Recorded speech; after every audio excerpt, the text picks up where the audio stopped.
L'entrepreneuriat aujourd'hui est en plein essor en République du Congo, puisque le gouvernement Makosso a entrepris plusieurs initiatives visant justement à favoriser cet essor. Je vais d'ailleurs parler d'un fait, puisque il y a une certaine époque où lorsqu'il était question de créer son entreprise, il fallait courir vers plusieurs administrations et ce processus pouvait prendre plusieurs jours, voyez-vous. Et donc, au regard de toutes ces tracasseries et difficultés que rencontraient les jeunes dans ce processus, le ministère, enfin le gouvernement à travers le ministère des PME a mis en place un guichet unique autour duquel gravitent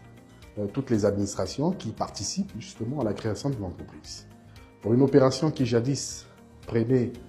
plusieurs heures, plusieurs jours, semaines, aujourd'hui en quelques heures, vous avez là votre entreprise qui est créée. Mais ce n'est pas fini, parce qu'il faut dire que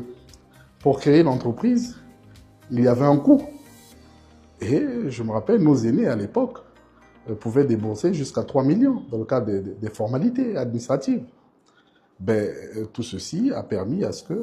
le gouvernement mette en place un dispositif visant justement à ce jour, comme je l'ai dit tantôt, à ce jour, avec 100 000 francs, vous pouvez créer votre entreprise individuelle. Mais ça ne s'est pas limité là, puisque depuis quelques années, le ministère des PME a mis en place un projet, un jeune, une entreprise. Et donc autour de ce projet, vous comprenez que le gouvernement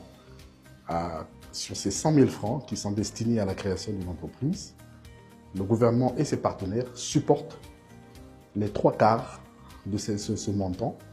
et l'agent économique ne supporte que 25 000 francs.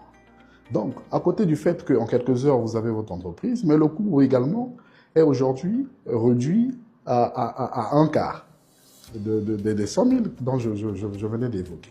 Donc, ce sont quand même des éléments qu'il faut souligner pour dire que le gouvernement Makosso ne ménage aucun effort sur ces questions liées justement à favoriser le climat des affaires en République du Congo.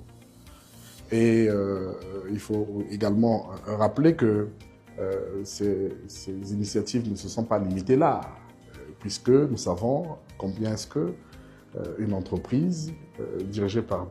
un jeune rencontre souvent, c'est le cas pour plusieurs jeunes qui aujourd'hui sont à la tête des entreprises, ils rencontrent des difficultés